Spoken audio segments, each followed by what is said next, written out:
어쨌든 한 주간도 평안하게 잘 보내시고 또 진 앞에 나와 예배한 여러분들을 환영하고 축복합니다. 오늘도 말씀을 통해서 하나님의 음성을 듣는 귀한 시간이 되시길 바랍니다. 우리 인사해야 되죠? 사랑합니다. 축복합니다. 전도합시다. 시작. 사랑합니다. 축복합니다. 전도합시다. 자, 오늘 말씀의 제목을 한번 같이 해볼까요? 시작. 모두의 죄악을 그에게 담당시키셨도다. 오늘 6절 말씀 하반절에 나오죠. 우리 모두의 죄악을 예수님에게 담당시키셨도다. 오늘은 교회 절기상 사순절 첫 번째 주일로 예배를 드리고 있습니다.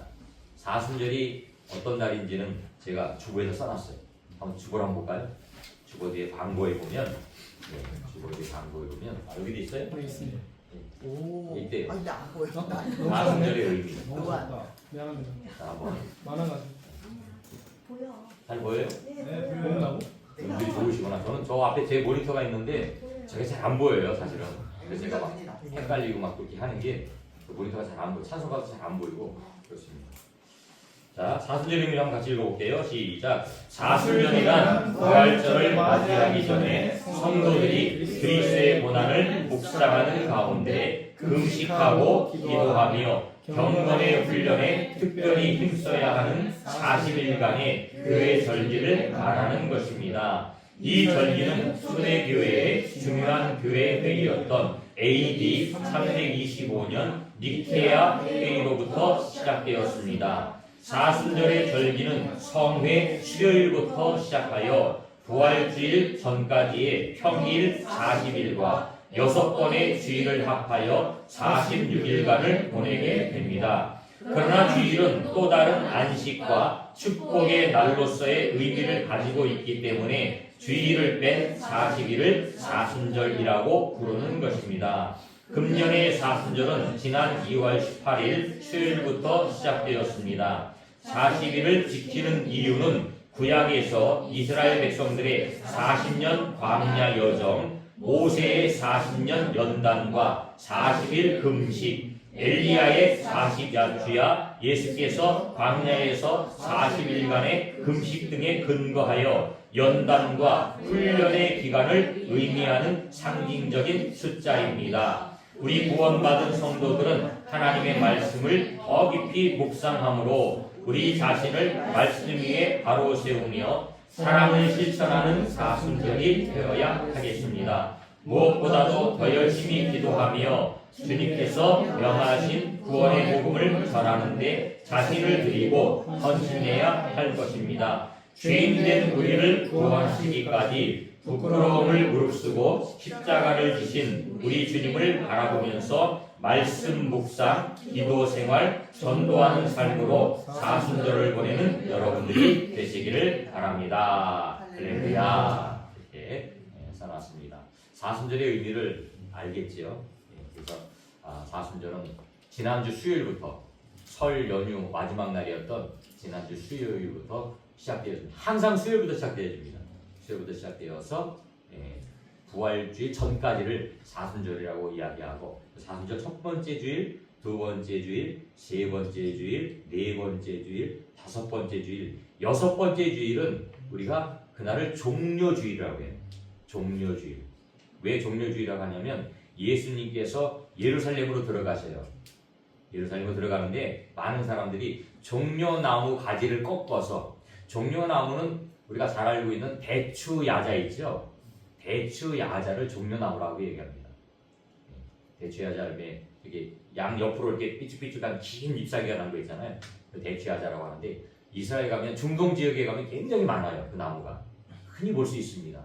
그 나무를 꺾어서 많은 사람들이 가지를 흔들면서 예수님이 입성한 것을 찬양했어요. 그래서 종려주일이다. 이렇게 사순절 여섯 번째 주일을 종려주일이라고 하고 그 월요일부터는 고난주간이라고 이야기합니다. 한 주간을 고난주간. 그래서 예수님은 목요일날 붙잡히시고 금요일날 십자가의 형을 당하시죠. 그리고 토요일날은 무덤에 계셨고 주일날, 지금으로 말하면 주일날 새벽에 부활하셨어요. 그래서 주일은 우리가 주님의 부활을 기념하는 날로 예배를 드리는 겁니다. 오늘은 주님의 부활을 기념하는 날로 예배를 드리기 때문에 주일은 축제의 날이에요. 기쁨의 날이에요. 그래서 주일은 40일 중에서 빼기 때문에 주일을 빼니까 수요일부터 시작해서 날짜로 따지면 46일이지만 그 6일은 뺀단 말이에요. 그래서 사순절, 아까도 얘기했지만 사순절은 40년의 광야 여정, 40일의 어떤 그런 것들을 기념하면서 이렇게 절기를 보냅니다. 뭐 지금은 많이 이런 의미가 많이 쇠퇴가 되었어요. 근데 제가 어렸을 때 신앙생활 할 때만 해도 사순절 되면 많은 사람들이 금식하고 또 오락을 행하지 않고 이런 것들을 합니다. 요즘은 거의 그런 교회들이 많이 없습니다. 40일 특별 새벽 기도회도 하고, 그죠? 그러니까 지난주 수요일부터 시작해서 40일 특별 새벽 기도하고 부활주일 날 예배하고 이런 했는데 그런 의미가 많이 없어지고 요즘은 이제 보편적으로 교회들이 부활주일 한 주간, 고난 주간에 특별 새벽 기도하고 이렇게 많이 모양이 바뀌었지요. 왜? 하도 바쁘니까 그런 거 참여하지도 못하고 그렇게 돼서 어쨌든 우리는 이제 그런 마음과 그런 생각을 가지고 사순절을 잘 보내야 될 줄로 믿습니다.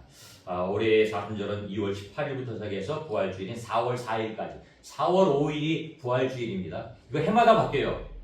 똑같은 게 아닙니다. 해마다 이제 바뀌어요.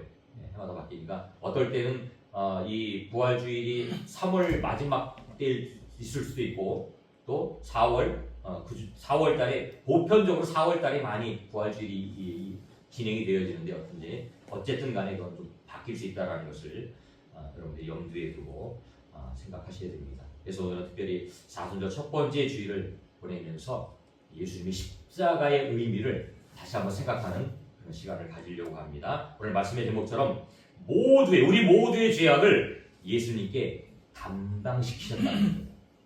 예수님이 지셨다는 것, 십자가를. 우리 어떤 것 때문에요? 첫 번째는 예수님의 십자가는 우리의 질고를 지시기 위함이었다. 4절 말씀 한번 읽어볼까요? 시작. 그는 실로 우리의 질고를 지고 우리의 슬픔을 당하였거늘 우리는 생각하기를 그는 징벌을 받아 하나님께 맞으며 고난을 당한다 하였더라. 여기서 그는 누구예요? 예수님. 예수님은 실로 우리의 질고를 지고 우리의 슬픔을 당하였다. 그래서 질고라고 표현하고 있는데 마태복음 8장 17절에는 이것을 쉽게 설명합니다. 병이다 이렇게 표현을 하고 있습니다. 우리의 병을 예수님께서 지셨다. 우리가 잘 알고 있듯이 하나님께서는 천지를 창조하셨죠. 그죠? 창세기 1장에 하나님께서 천지를 창조하시니라 말씀으로 창조하셨어요. 그리고 마지막 날에 사람을 창조하셨습니다. 그리고 사람을 어떻게 만들었다고요? 하나님의 형상을 만들었다. 1장 27절에 그죠? 하나님의 영 그 안에 있었다는 거예요. 그래서 아담과 하와는 하나님의 영으로 창조된 최초의 피조물이지. 그래서 하나님께서는 그들이 살아갈 수 있는 최고의 아름다운 장소를 만드셨어요. 그것이 바로 에덴 동산입니다. 에덴 동산. 에덴 동산은 어떤 곳이에요? 행복한 곳. 에덴 동산은 어떤 곳이에요? 모든 것이 갖추어져 있는 곳. 에덴 동산은 어떤 곳이에요? 싸움이 없는 것, 분열이 없는 것, 미움이 없는 것. 에덴 동산은 천국의 모형이죠. 저와 여러분들이 가서 여러분들이 이제 마지막 생을 마감하면 천국에 갑니다. 그래서 싸움이 있어요? 없어요. 다툼이 있어요? 없어요. 고통이 있어요? 없어요. 질병이 있어요? 없어요. 그래서 우리가 영생복락이라는 표현을 맞아요. 영생복락.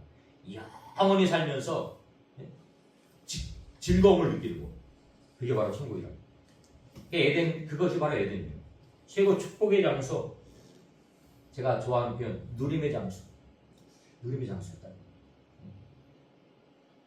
그런데 그 아담과 하와에게 뭐가 찾아왔어요? 유혹이 찾아왔어요. 그들이 누렸던 그 행복은요, 오래가지 않습니다. 누가 그렇게 물어봐요. 아담과 하와가 창조되고 과연 언제 사단의 유혹에 빠졌을까? 성경에 기록하고 있어요? 없어요. 우리가 알 수 있어요? 몰라요? 정확히 몰라요. 성경 학자들마다 각자 추측이 들어요. 많은 시간이 지난 다음에 유혹에 넘어갔을 것이다. 아니면 창조된 지 얼마 되지 않아서 유혹에 넘어갔을 것이다. 근데 그거는 중요한 건 아니에요, 사실. 그게 중요한 게 아니에요. 우리 가끔 가다가 중요하지 않은 것을 중요하게 생각할 때가 있어요. 그건 중요한 게 아니에요. 중요한 건 뭐예요? 그들이 사단의 유혹에 넘어갔다는 거예요. 하나님과의 약속을 잊어버렸다는 거예요. 하나님의 뜻을 그들은 알지 못했다는 거예요. 그리고 변질시켰다는 거죠. 지난 어저께 우리 말씀 봤죠? 따먹지 말라. 정령 죽으리라.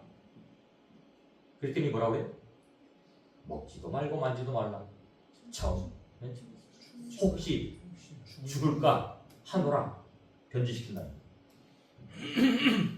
결국 아담과 하와는 하나님의 말씀을 기억하지 못하고 선악을 아는 나무의 열매를 따먹었죠. 그 결과 뭐예요?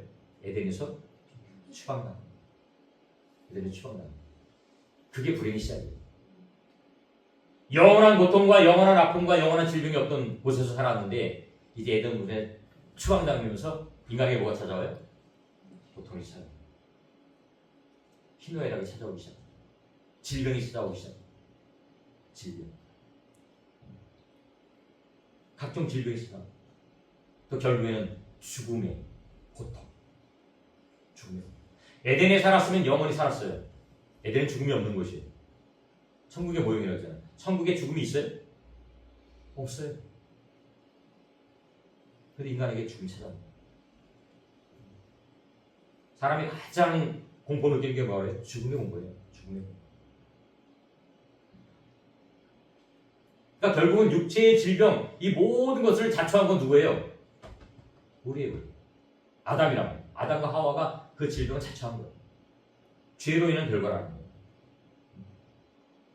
그 죄의 문제를 해결하기 위해서 하나님이신 예수님이 이 땅에 인간의 몸을 입고 오셨다는 거예요. 2000년 전에. 범죄로 인해 고통받고 있는 인간을 친히 만나시기 위해서 성육신하셨다는 거예요. 성육신. 그리고 인간을 만나주시고 그들의 모든 것들을 예수님 뭐 하셨어요? 치료하셨어요. 예수님 3년 반 동안 공생애 생활하면서 하신 게 뭐예요? 고통받고 있는 자를 찾아가셨어요. 고통받고 있는 자를 찾아가셔서 그들의 문제를 해결해 주셨어요. 그죠?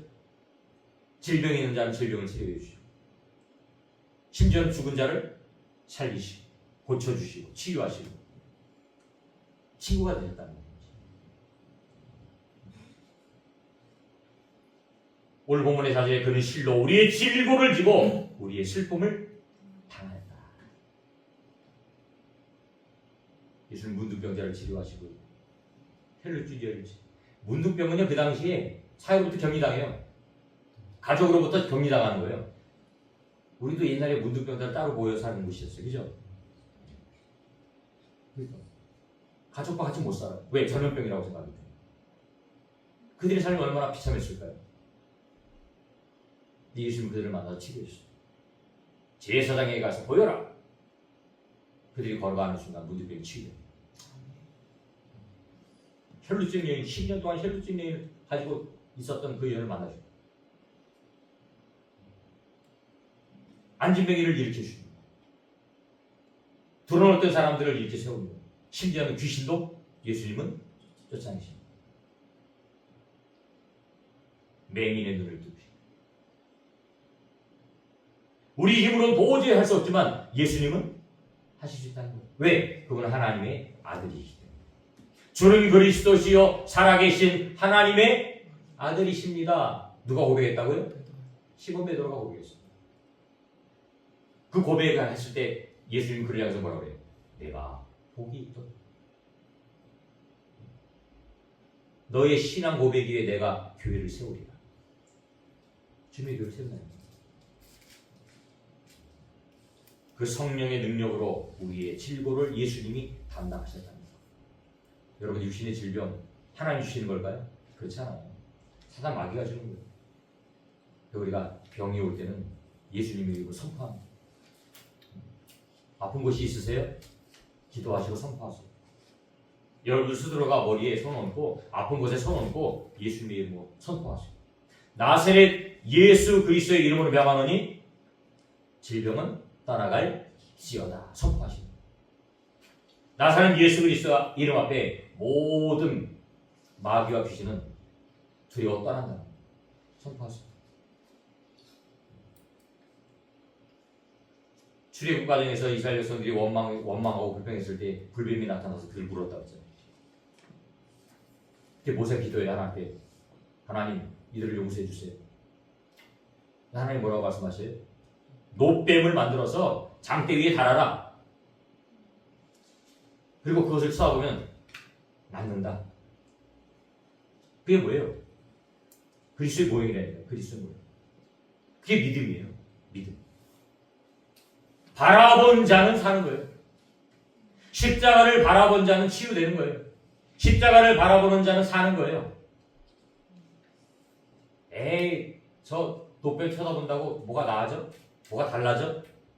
이런 마음 가지고 안 바라보는 죽는 거죠. 예수 믿는다고 구원받아? 예수 믿으면 천국 가? 천국 보여줘봐. 이게 마치 똑같은 거예요.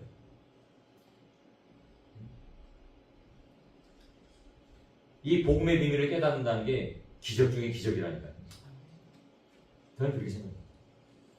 예수 그리스도의 복음을 깨닫는 게 기적 중에 기적이에요. 안 믿어져요. 어떻게 처녀가 애를 낳아? 어떻게 무리를 걸어가? 어떻게 홍해바다 갈라져? 우리나라에서도 가끔 가다 보면 뭐 어디 이렇게 갈라진 데가 있대요. 대부도도 있고 뭐 어디도 있대요. 밀물과 썰물 때문에. 과학자들은 그렇게 얘기해요. 아, 밀물과 썰물 때문에 그게 갈라졌다. 그렇지 않습니다. 하나님의 기적을 통해서 그렇게 이루신다. 십자가를 바라보면 우리 문제가 해결될 줄로 믿습니다. 십자가를 바라보세요. 그렇게 기도하세요. 예수님께서 우리의 질고를 지셨대요. 우리 대신, 저와 여러분들 대신 지셨다는 거예요. 우리 문제 해결하셨다는 거예요. 예수의 이름으로 치유될 줄로 믿습니다. 두 번째는 5절 말씀, 그가 찔림은 우리의 허물 때문이요 그가 상함은 우리의 죄악 때문이라. 예수님의 십자가는 우리의 허물과 죄악 때문이었다. 아담과 하와의 범죄로 하며 우리 모두는 다 죄인이 되었어요. 로마서 3장 23절 24절에 보면 이렇게 선포합니다. 모든 사람이 죄를 범하였음에 하나님의 영광이 이르지 못하더니 그리스도 예수 안에 있는 성량으로 말미암아 하나님의 은혜로 값없이 의롭다 하심을 얻은 자 되었느니라. 그 선포합니다. 모든 사람이 죄를 범했대요. 모든 사람이 죄를 범했대요. 저는 죄 없는데요. 저는 죄 없는데요. 착각이에요. 착각. 성경은 분명히 선포하고 있어요. 모든 사람이 죄를 범하였다. 그래서 예수님이 필요합니다. 그래서 예수를 믿어야 되는 거예요. 그 죄를 해결할 수 있는 방법은 오직 한 가지 방법밖에 없어요. 예수님 십자가 보혈. 우리 아까 찬송했던 것처럼 십자가의 보혈만이 그 죄를 씻을 수 있습니다. 죄의 삭은 뭐예요? 사망이에요. 로마서 6장 23절. 죄의 삭은 사망이에요. 사망이 뭔데요? 지옥. 그러나 친히 예수님께서는 그 십자가를 짐으로 죄인된 우리를 의인으로 바꾸시오. 죄인된 우리를 의인으로 바꾸시오. 죄인은 지옥에 가지만 의인은 천국에 가. 지옥에 가야 마땅할 우리 인생들을 천국 백성으로 주님께서 십자가의 보혈을 통해서 바꾸셨다는 겁니다. 예수님은 하나님과 우리 사이의 중보자입니다. 중보자입니다. 하나님과의 막혔던 담을 십자가를 통해서 해결하셨다는 거예요. 열어놓으셨다는 거예요. 그래서 예수님이 십자가에 돌아와서 운명하실 때에 예루살렘 성전에서 놀라운 일이 벌어졌다고 했잖아요. 그게 뭐예요? 성전의 휘장이 갈라진다. 성소와 지성소 사이에 휘장이 있어요. 성소에 지성소는 아무나 못 들어가요. 대제사장만 들어갈 수 있어요. 1년에 한 번, 7월 1일 날. 그런데 그 성전의 휘장이 쫙 찢어졌다는 거예요. 찢었다는 건 뭐예요? 하나님과의 나아갈 길을, 하나님께 나아갈 길을 예수님께서 열어놓으셨다는 거예요. 누구든지 하나님께 나갈 수 있다. 이렇게 예수님은 한 번의 죽음으로 이 세상 모든 사람의 죄를 속죄하셨어요. 과거, 현재, 미래 다 모든 사람의 죄. 누구든지 예수를 믿으면 구원받는다. 십자가는 생명. 십자가가 뭐라고요? 생명. 십자가는 능력입니다. 능력. 우리를 구원에 이르는 능력. 하나님께서는 이 세상을 사랑하셨기 때문에 자기의 독생자이신 예수님을 이 땅에 보내주시고, 그리고 우리 모든 사람의 죄를 대신해서 십자가에 죽으심으로 대속을 이루셨다. 예수님 마지막에 운명하시면서 하신 말씀이 뭐라고요? 다 이루었다. 하나님이 예수님 이 땅에 보내주신 그 사명의 목적을 다 이루셨다. 해결하셨다는 거예요. 예수를 영접하면 우리는 죄에서 자유로, 죄에서 자유를 얻게 하는 주의 보혈, 십자가의 보혈, 그것만이 오직 유일한 길이에요. 근데 사단은요 예수님의 그 십자가의 보혈의 능력을 변질시키는 거예요. 희석시키는 거예요. 이상한 것들을 만들어내는 거예요. 왜? 예수님 못 믿게 하려고. 그래서 이단과 사이비 이런 것들이 나오는 거예요. 사단이 하는 일은 뭐예요? 예수님 못 믿게 하는 거예요. 그래서 우리에게 질병을 주고 각종 분열을 주고 싸움을 주고. 제가 저번에도 얘기했죠. 부부가 싸워요. 아내하고 남편이 싸워요. 누가 이겨요? 말 잘하는 사람이 이겨요? 힘센 사람이 이겨요? 아주 잘 알아두셔야 돼요. 부부가 싸우면 누가 이겨요? 사단이 이겨요. 남편이 이기는 게 아니에요. 아내가 이기는 게 아니에요. 사단입니다. 사단이 하는 일이 뭐예요? 싸우게 만들고 분열하게 만들고, 부부 간에, 부모 자식 간에, 형제 간에 싸우게 만들어요. 그러니까 그 안에서, 그 뒤에서 누가 조정하는? 사단이 조정하는 거니까요. 이렇게 분열을 만드는 건 사단이 조정하는 거예요. 그러니까 우리가 믿음이 없고 성령 충만하지 않으면 사단에 휘둘림, 그죠? 휘둘린다는 말 우리 많이 표현하잖아요, 그죠? 내가 힘이 없고 능력이 없으면 휘둘려요. 근데 내가 줏대가 있고 딱 정확하게 서 있으면 안 휘둘려요. 그게 믿음이 신앙. 제가 목사인데 사단이 저를 건드릴까요, 안 건드릴까요? 안 건드렸으면 얼마나 좋겠어요. 저도 건드려요. 목사인 저도. 저만 그럴까요? 아니에요. 모든 목사를 다 건드려요. 여러분, 목사가 사단에 휘둘려서 영향을 받으면 그 교회는 완전히 박살납니다. 그렇지 않겠어요?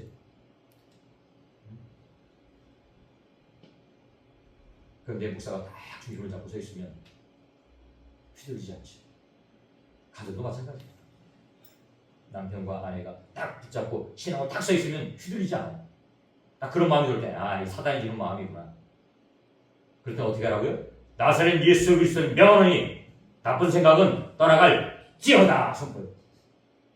나쁜 마음은 떠나갈지어다 선포하지. 그리고 다시 한번 내 마음을 안정시키고 진정시키고 그렇게 가는 거예요. 근데 그게 안 돼요. 왜? 내가 안 죽으면 내가 죽어요. 내가 죽어야 오직 예수가 내 안에서 역사하시는 거예요. 성령님이 역사하시는 거예요. 그때 우리 십자가를 바라보고, 십자가를 바라보고, 나의 허물 때문에, 나의 죄악 때문에 십자가를 지신 그 주님을 바라보고, 그럼 우리 다시 힘을 얻고 능력을 얻어서 이길 수 있습니다. 십자가를 바라보시 바랍니다. 마지막 세 번째는 5절 하반절입니다. 자, 그가 징계를 시작. 그가 징계를 받음으로 우리는 평화를 누리고 그가 채찍에 맞음으로 우리는 나음을 얻었다. 예수의 십자가는 하나님과의 평화를 회복시키기 위함입니다. 아담과 하와가 선악과를 먹은 결과 하나님이 떠났다고 그랬죠. 하나님이 영이 떠나고 아담과 하와는 에덴에서 추방합니다. 육의 눈이 밝아지는 거예요. 영의 눈에서 육의 눈이 밝아지는 거예요. 육의 눈이 밝아지니까요 온갖 죄를 짓기 시작합니다. 뿐만 아니고 하나님의 자리에 우리가 앉으려고 한다. 하나님의 자리에 앉는다는 게 뭐예요? 판단하고 비판하고 정죄하는 거예요. 우리는 너무 그런 거 잘하죠. 판단하는 거 잘하죠. 비판하는 거 잘하죠. 정죄하는 거 잘하잖아요. 왜 그래요? 우리의 죄성 때문에. 죄성. 죄. 판단하고 비판하는 게 뭔데요? 지적하잖아요. 근데 예수님 뭐라고 말씀하세요? 사랑하라, 용서하라, 용납하라. 가늠한 여인을 끌고 왔어요. 그 사람들 마음속에는 그 가늠한 여인은 죽여야 돼. 돌로 쳐 죽여야 돼. 예수님은 그들을 향해서 뭐라고 말씀하셨다고요? 너희 중에 죄가 없는 자가 먼저 돌로 치라. 그들이 한 사람 한 사람 다 돌아가죠. 결국은 남는 사람은 아무도 없어요. 예수님하고 그 여인만 남아요. 모든 사람이 다 죄인이죠. 모든 사람이 다 죄를 가지고 있다는 거예요. 근데 그들은 그 여인을 향해서 비판하고 정죄하는 거지. 근데 예수님은 그 여인을 향해서 뭐예요? 사랑의 마음을 나타내는 거죠. 또 한 번은 베드로가 예수님에게 와요. 예수님, 제가 사람을 용서해야 되는데 몇 번 용서할까요? 한 7번이면 되겠죠. 베드로 딴에는요 엄청 큰 마음을 쓴 거예요. 7번. 대단한 사람, 아주 자랑스럽게 얘기한 거예요. 예수님 뭐라고 해요? 7번을 70번까지 하고 77이 49, 490번 하라는 거예요. 끝없이 용서하라는 거지. 끝없이 용서하라는 거예요. 예수님이 그렇게 하셨어요. 우리도 그렇게 하라는 거예요. 근데 이게 쉬워요? 아니, 저도 마찬가지예요. 저 미워하는 사람이 있으면 저도 미워하고, 저 싫어하는 사람 저도 싫어하고. 표를 안 내고 그냥 용서하고 용납하려는 마음만 가질 뿐이지 이게 쉽지 않은 거예요. 그래서 우리는 죽을 때까지 예수님의 마음을 담기 위해서 노력을 하는 거예요. 담기 위해서 노력하는 거예요.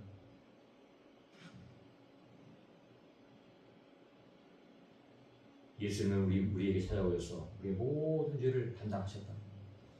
왜? 하나님과의 평화를 회복하기 위해서. 하나님과의 관계를 회복하기 위해서. 누가복음 2장 14절에 보면 지극히 높은 곳에서는 하나님께 영광이요 땅에서는 하나님이 기뻐하시는 사람들 중에 평화로다. 예수님은 평화를 위해서 이 땅에 오셨다. 인간과의 평화, 하나님과의 평화, 분열과 시기와 질투와 중상모략의 마음, 이 마음을 해결하기 위해서 예수님의 사랑을 거죠. 하나님의 속성 중에 가장 중요한 게 뭐라고요? 사랑이에요. 사랑. 사랑. 한마디로 말하면 사랑이에요. 그래서 하나님, 사랑, 이웃, 사랑. 사랑, 사랑. 사랑은 모든 걸 다 해결합니다. 모든 걸 다 용서합니다. 용납합니다. 우리 유행가 중에도 사랑이라는 단어의 유행가가 엄청나게 많잖아요. 그죠? 사랑. 여러분들 더 사랑해야 됩니다. 근데 이 사랑은요, 예수님 마음이 내 안에 있기 때문에 가능해요. 예수 그리스도 안에만 가능하다는 거예요. 마음의 평화를 잃어버렸을 때 우리는 주님의 십자가를 바라보고 주님의 사랑을 다시 한번 회복하게 해주세요. 예수님 십자가 못 박혀 돌아가시고 제자들은요 무서워서 덜덜덜덜 떨고 있었어요. 우리도 잡히면 죽는다. 우리도 잡히면 죽는다. 얼마나 불안하겠어요. 생각해보세요. 자기의 선생님이 붙잡혀서 십자가의 처형을 당했으니까 그 제자들 된 입장에서는 우리도 잡히면 예수님처럼 죽어. 달달달달 떨고 있는 문 걸어 잠그고. 그때 예수님 찾아오셨어요. 그래서 그들에게 뭐라고 말씀하세요? 누가복음 24장 16절에 너희에게 평강이 있을지어다 이렇게 말씀하세요. 너희에게 평강이 있을지어다. 지금 그들의 상태는 어떤 상태예요? 두려워 떨고 있는 상태예요. 평강이 있어요? 없어요? 없어요. 얼마나 무서워요? 얼마나 두려워요? 예수님은 너희에게 평강이 있을지어다. 이 세상이 주는 행복과 주님이 주신 평강은 차원이 다릅니다. 사람들은 이 세상에서 행복을 찾으려고 해요. 평강을 찾으려고 해요. 이 세상의 평강은 불완전해요. 온전하지 않아요. 오늘의 친구가 내일의 적이 될 수 있어요. 하지만 주님이 주신 평강은 영원합니다. 영원합니다. 영원히 사라지지 않고 우리와 함께 한다는 거예요. 그 십자가의 사랑이 여러분들 마음속에 고백되어야 된다. 그럼 진정한 평화가 찾아온다. 하나님과의 관계가 회복되는 거예요. 예수 그리스도 안에서. 이번 사순절은 특별히 저와 여러분들 마음 가운데 그 잃어버렸던 평화가 다시 회복되어지는 그런 한 해가 되었으면 좋겠습니다. 찬송가 412장에 보면 이런 찬양이 있어요. 내 영혼이 극히 깊은 데서 맑은 가락이 울려나네. 하늘 곡조가 언제나 흘러나와 내 영혼을 고이 싸네. 같이 해볼까요? 평화로다. 하늘 위에서 내려오네. 그 사랑의 물결이 영원토록 내 영혼을 덮으소서. 평화. 하늘 위에서 내려오대. 그 사랑의 물결이 영원토록 내 영혼을 덮으소서. 주님이 주신 참된 평화가 여러분들 마음 가운데 영원히 함께 하시기를 주님의 이름으로 축원합니다. 아멘.